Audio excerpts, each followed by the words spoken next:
अपेक्षा एक बहुत ही प्यारी लड़की थी। उसके माता पिता बहुत गरीब थे, फिर भी वे दयालु थे। वही गुण अपेक्षा में आ गया था।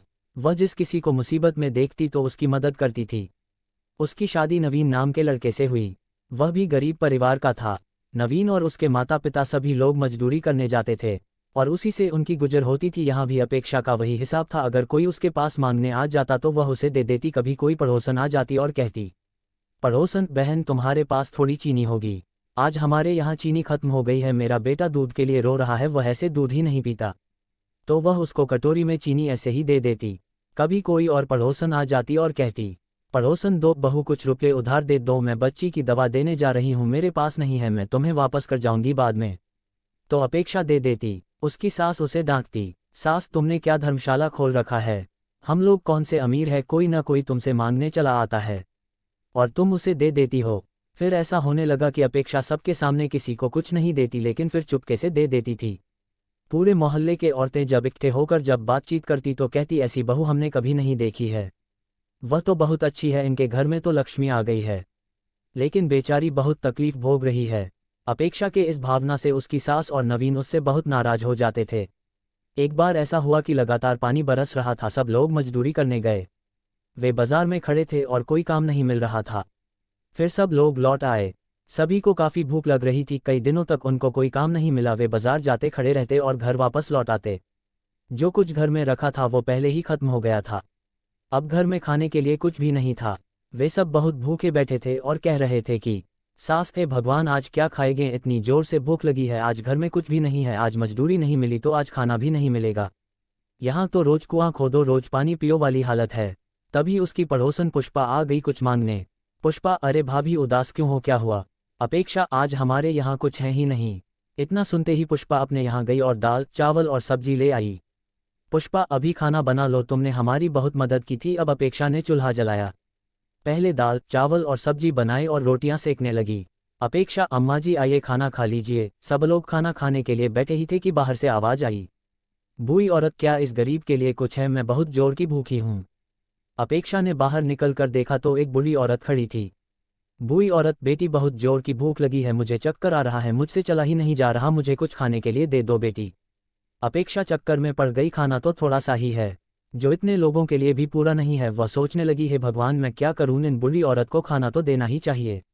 इतनी कमजोर है, भूखी भी है और कमजोर भी है, इन्हें खाना दिए बगैर मैं इन्हें कैसे लौटा सकती हूं। तब तक उसकी सास बाहर आकर बोली, सास खाना वाना कुछ नहीं है यहाँ, और बहू तुम कैमरा बंद कर दो, ज्यादा चक्कर में पड़ा करो। हाँ। बूढ़ी औरत, बेटी मुझ पर थोड़ी दया करो, मैं बहुत दुखी हूँ, आज तो लगता है भूख के मारे आज मेरे प्राण निकल जाएंगे। ऐसा कहकर वह वहीं बैठ गई और आंसू बहाने लगी। अपेक्षा दौड़कर आई और अपने सास से बोली, अपेक्षा अम्मा उन्हें खाना दे दो, वो बहुत भूखी है, कहीं ऐसा ना हो कि उन्हें कुछ हो जाए। अपेक्षा की सास ने उन्हें डांटा, सास हमारी तुम्हें परवाह नहीं है, और वो भिखारन कहाँ से चली आई तो उसकी परवाह है। अपेक्षा, पर अम्मा सरा सोचो, हमें भी तो 2 दिन हो गए कुछ नहीं खाया है, हमको भी तो चक्कर आ रहा है। अपेक्षा ने तो बाहर देखा तो वह बूढ़ी महिला बाहर बैठकर रो रही थी। अब अपेक्षा से नहीं रहा गया। अपेक्षा, अब चाहे जो हो जाए मैं उस बूढ़ी औरत को खाना जरूर खिलाऊंगी। वो थाली में खाना परोस कर ले आई और बूढ़ी औरत को दे दिया। वह औरत बहुत खुश हो गई और खाने लगी। बूढ़ी औरत, खाना बहुत स्वादिष्ट है, तुमने खाना बहुत अच्छा बनाया, तुम बहुत सुखी रहोगी, और खाना ले आवो बेटी। अपेक्षा और खाना परोस कर ले आई।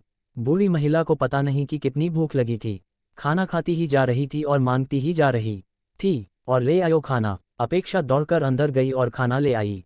थोड़ी ही देर में दाल चावल की पतेली खाली हो गई, सब्जी रोटी भी वह खा गई। भूख से बिलबिलाते हुए नवीन ने देखा कि पतेली खाली पड़ी है और कुछ नहीं रह गया है। उसमें नवीन को बहुत जोर से गुस्सा आ गया और उसने चूल्हे पर बर्तन फेंक कर मारा, जिससे चूल्हा टूट गया। ये देखकर अपेक्षा रोने लगी।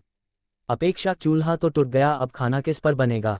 बूढ़ी औरत, तुम परेशान न हो बेटी, मैं ऐसा चूल्हा बनाकर तुम्हें देती हूँ कि वह कभी नहीं भूटेगा, उस पर खूब खाना बनाना और कोई भूखा आए तो उसे खूब खिलाना। और उसने वहीं से थोड़ी मिट्टी उठाई और अपेक्षा से पानी मांगा। उसने मिट्टी गूंधी और एक नया चूल्हा बनाकर रख दिया। बूढ़ी औरत, बेटी इस चूल्हे पर खाना बनाओगी न तो मुझे याद करोगी, तुम्हारे यहाँ कुछ नहीं है, तुम जिस चीज़ को बनाना चाहो उसका नाम लेकर इस पतीली पर रख देना। ऐसा कहकर वह वहां से चली गई। अपेक्षा पतीली चूल्हे पर रखती। अपेक्षा, मैं तो दाल बनाने वाली थी। चूल्हे में लकड़ियां अपने आप जलने लगी और खाली पतीली में दाल भर भर कर उबलने लगी। अब तो अपेक्षा बहुत खुश हो गई।